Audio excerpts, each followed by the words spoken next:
오늘 영상은 코인 거래가 처음이신 분도 화면만 따라오면 손이 덜 떨리게 만들어드리는 입문 패키지로 준비했습니다. 끝까지 보시면 5가지를 한 번에 장착합니다. 따라하는 거래법, 300만 원으로 1억 8천만 원 이야기의 핵심, 수수료 최대 할인, AI 단타 루틴, 100달러로 첫 거래까지요. 첫 번째는 초보자용 따라하기입니다. 앱을 켜고 차트 보는 법부터 주문 넣는 손동작까지 제가 옆에서 손잡아 드리듯 진행하겠습니다. 차트가 무섭게 느껴지는 이유는 버튼이 많아서입니다. 실제로는 가격, 수량, 방향 3가지만 결정하면 됩니다. 진입과 청산, 스탑로스만 익히면 화면이 갑자기 단순해지는 순간이 옵니다. 주문은 2가지만 기억하시면 됩니다. 지금 바로 체결되는 마켓 주문, 원하는 가격에 걸어두는 리밋 주문입니다.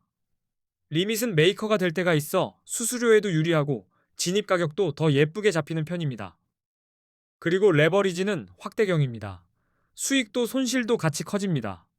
격리, 교차 중에 초보는 보통 격리로 시작하는 게 마음이 편합니다. 낮은 배수로 손을 익히고 익숙해지면 필요할 때만 올리시면 됩니다. 두 번째는 네이버 코인 커뮤니티를 뒤집어 놨던 그 얘기. 300만 원으로 1억 8천만 원을 만든 중학생 단타에서 진짜로 배울 부분만 뽑아드립니다. 그 이야기의 요지는 화려한 비법이 아니라 작은 이익을 여러 번 쌓는 구조입니다. 욕심을 줄이고 손절은 빠르고 익절은 기계처럼 했다는 점이 핵심입니다. 그리고 수수료를 적으로 만들지 않았습니다. 잦은 매매일수록 수수료는 보이지 않는 자동이체처럼 계좌를 갉아먹습니다. 그래서 셋업을 먼저 잡는 겁니다. 세 번째는 거래 수수료를 최대한 할인받는 세팅입니다. 같은 실력이라도 수수료가 높으면 이기는 싸움이 아니라 기울어진 운동장이 됩니다. 보통 할인은 가입 경로, 수수료 할인 옵션, 그리고 주문 방식에서 갈립니다. 계정 만들고 나서 수수료 할인 메뉴를 놓치면 손해가 큽니다. 고정 댓글 링크대로 세팅하면 할인폭이 크게 나오는 구조로 맞출 수 있습니다. 특히 메이커, 그러니까 리밋으로 유동성을 공급하면 수수료가 유리해지는 경우가 많습니다. 단타는 급하게보다 정확하게가 돈이 되는 경우가 훨씬 많습니다. 네 번째는 AI를 활용해 하루 50만 원을 목표로 하는 단타 루틴입니다. 감으로 매매하는 시간을 줄이고 체크리스트로 움직이게 만드는 게 포인트입니다. 예를 들어 AI에게 오늘 비트코인 주요 지지 저항, 변동성 구간, 주의할 뉴스 키워드를 한 문장으로 뽑게 시킵니다. 거기에 내가 노릴 자리 조건을 붙이면 매매가 감정이 아니라 시나리오로 굴러가기 시작합니다. 또 AI로 매매 일지를 자동 정리하면 내가 어떤 구간에서 자주 흔들리는지 바로 보입니다. 감정이 아니라 데이터로 고치면 속도가 달라집니다. 다섯 번째는 첫 거래에서 입금 없이 가입 이벤트로 100달러를 받고 연습부터 시작하는 방법입니다. 처음부터 큰돈 넣고 배우면 수업료가 비싸집니다. 보너스로 손을 먼저 익히고 내 돈은 그 다음에 천천히 넣으셔도 됩니다. 영상 고정 댓글에는 수수료 최대 할인 세팅과 100달러 받고 가입하는 방법, 링크를 한 번에 모아두었습니다. 영상 보고 바로 확인하시면 진행이 빠릅니다. 솔직히 100달러로 바로 10억을 만드는 건 현실과 거리가 있습니다. 다만 내 돈 입금 없이도 거래 감각을 익힐 수 있고 레버리지를 잘 쓰면 몇백만 원 단위까지도 그림이 나올 수 있습니다. 대신 무리한 배수로 한 방을 노리면 반대로 한 방에 끝납니다. 이제 왜 코인을 해야 하느냐? 아주 직관적으로 말씀드리겠습니다. 숫자만 보면 고개가 저절로 끄덕여집니다. 만약 우리가 딱 10년 전, 그러니까 2016년에 금, 주식, 코인, 부동산에 각각 1,000만 원을 넣었다고 가정해 보겠습니다. 코스피 지수는 10년 동안 약 2.66배 정도 움직였습니다. 그래서 2016년에 지수 추종형 주식에 1,000만 원이면 지금쯤 2,660만 원 근처가 됩니다. 같은 1,000만 원으로 금을 사뒀다면 약 233.5g을 들고 있었을 텐데 2026년 기준으로는 대략 5,160만 원 정도로 계산됩니다. 서울 기준으로 1,000만 원어치 아파트 가치만 들고 있었다면 2026년에는 약 2,400만 원 정도로 평가된다는 그림이 나옵니다. 숫자만 봐도 체감이 오실 겁니다. 그리고 2016년에 1,000만 원어치 비트코인을 샀다면 2026년에는 26억 원 이상이 되는 급이 다른 수익률이 나옵니다. 이 정도 스케일을 보면 바보가 아닌 이상 코인을 공부해볼 이유가 생깁니다. 다만 공부 없이 덤비면 시장이 수업료를 아주 비싸게 받습니다. 코인 투자는 오를 때만 돈 버는 게임이 아닙니다. 오를 것 같으면 롱으로, 내릴 것 같으면 숏으로 베팅해서 양방향으로 수익 기회를 만들 수 있습니다.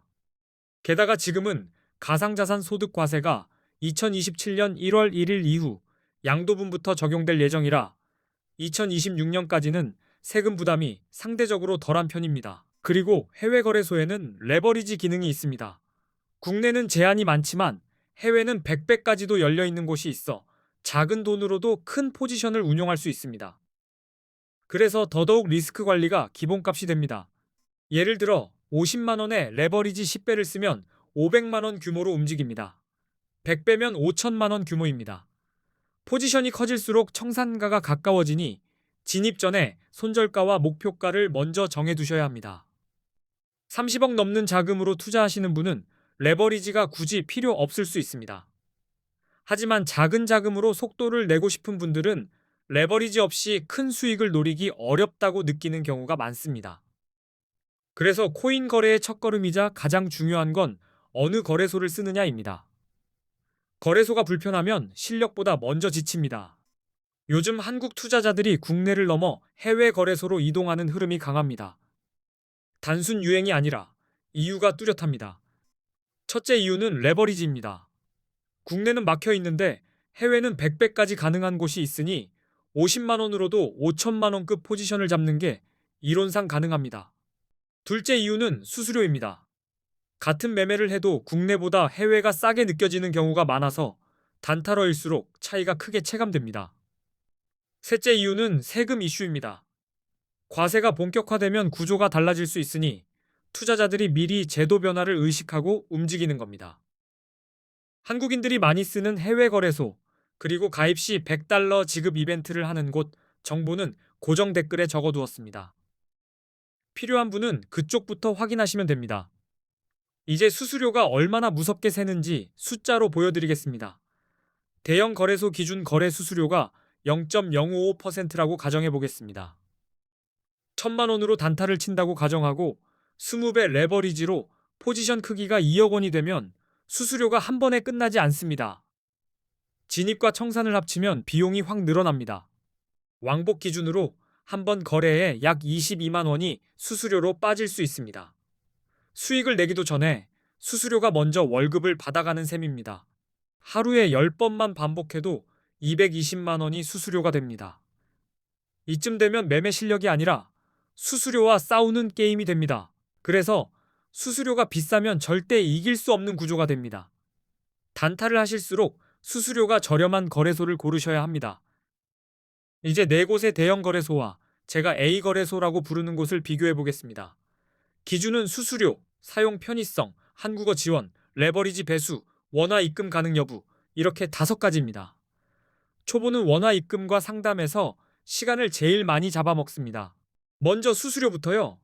A거래소는 0.01%, 바이비트는 0.075%, 비트겟은 0.06%, 바이낸스는 0.04%로 잡겠습니다.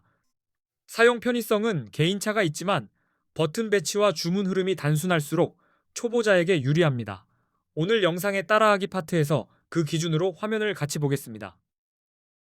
한국어 지원은 차이가 큽니다. A거래소는 24시간 한국어 상담이 가능하다고 안내되고 바이비트와 비트겟, 바이낸스는 상시 한국어 상담이 어렵다고 느끼는 분이 많습니다. 레버리지는 A거래소가 200배, 바이비트는 100배, 비트겟은 125배, 바이낸스도 125배로 비교할 수 있습니다.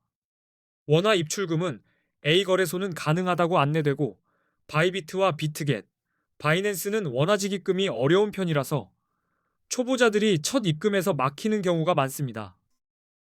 A 거래소가 정확히 어디인지는 고정 댓글에 정보를 적어두었습니다. 영상상 보신 흐름 그대로 넘어가시려면 고정 댓글을 확인하시는 게 가장 빠릅니다. 이제부터는 언제 롱을 잡고 언제 숏을 잡아야 하는지 들어갑니다. 비트코인은 변동성이 커서 방향보다 타이밍이 계좌를 살리는 경우가 많습니다. 그래서 진입 버튼을 누르기 전에 손절 라인을 먼저 찍는 습관이 중요합니다.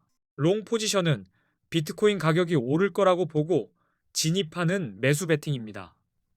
상승 파도에 올라타는 선택이라고 생각하시면 쉽습니다. 숏 포지션은 비트코인 가격이 떨어질 거라고 보고 진입하는 하락 베팅입니다. 내려가는 계단에서도 수익을 노리는 방식입니다. 롱을 유리하게 만드는 첫 신호는 강한 상승 추세입니다. 고점이 점점 높아지고 저점도 같이 올라가며 눌림이 나와도 다시 끌어올리는 힘이 보일 때입니다. 기술적 분석에서 50일 이동평균선이 150일 이동평균선을 위로 뚫는 구간을 골든 크로스라고 부릅니다. 시장이 상승 쪽으로 체중을 싣는 신호로 해석하곤 합니다. 거래량도 같이 봐야 합니다. 가격이 오를 때 거래량이 함께 늘면 상승에 연료가 붙었다는 뜻으로 볼 수 있어서 롱 쪽 확률이 좋아질 수 있습니다. 외부 뉴스도 무시하면 안 됩니다. 규제 완화, 대형 기관 자금 유입, ETF 승인 같은 긍정 재료가 나오면 상승 탄력이 붙는 경우가 많습니다. 반대로 숏은 하락 추세에서 유리해집니다. 저점이 계속 낮아지고 반등이 약해지며 올려도 바로 눌려버리는 흐름이 반복될 때입니다. 50일 이동평균선이 151선 아래로 내려가는 구간은 데드크로스라고 부르며 하락 신호로 해석하는 경우가 많습니다. 또 가격이 오르는데 거래량이 줄어들면 상승 힘이 빠지고 있다는 신호일 수 있습니다. 이런 구간은 숏 포지션이 유리해질 가능성이 있습니다. 부정적인 뉴스도 하락을 부를 수 있습니다. 규제 강화, 해킹 사고, 주요 국가 정책 충격 같은 이슈가 터지면 공포가 먼저 움직여서 가격이 밀리는 장면이 자주 나옵니다. 여기서 보조지표가 도움됩니다. RSI, 맥디, 볼린저 밴드 같은 도구는 시장의 과열과 식음을 숫자로 보여줘서 감정 대신 기준을 세우게 합니다. RSI가 70 이상이면 과매수로 보고 숏을 고민할 수 있고 30 이하이면 과매도로 보고 롱이 유리할 수 있습니다. 단 RSI 하나만 믿고 들어가면 흔들릴 수 있으니 추세와 거래량 신호까지 같이 겹쳐보는 게 안전합니다. 맥디는 추세 전환의 속도를, 볼린저 밴드는 변동성의 폭을 힌트로 줍니다. 지표는 미래를 맞히는 예언이 아니라 내 결정을 흔들리지 않게 잡아주는 손잡이입니다. 결국 롱은 상승 추세와 긍정 신호가 모일 때, 숏은 하락 추세와 부정 신호가 쌓일 때 들어가는 게 승률을 높입니다. 근거가 약하면 쉬는 것도 매매입니다. 자리를 기다리는 사람이 결국 시장에서 오래 남습니다. 오늘 내용이 단타에 도움이 되셨다면 고정 댓글의 수수료 세팅과 $100 이벤트 정보를 함께 확인해 두시면 실행이 훨씬 빨라집니다. 앞으로도 초보자도 따라할 수 있는 실전 영상 더 단단하게 만들어서 계속 올리겠습니다. 끝까지 시청해 주셔서 감사합니다.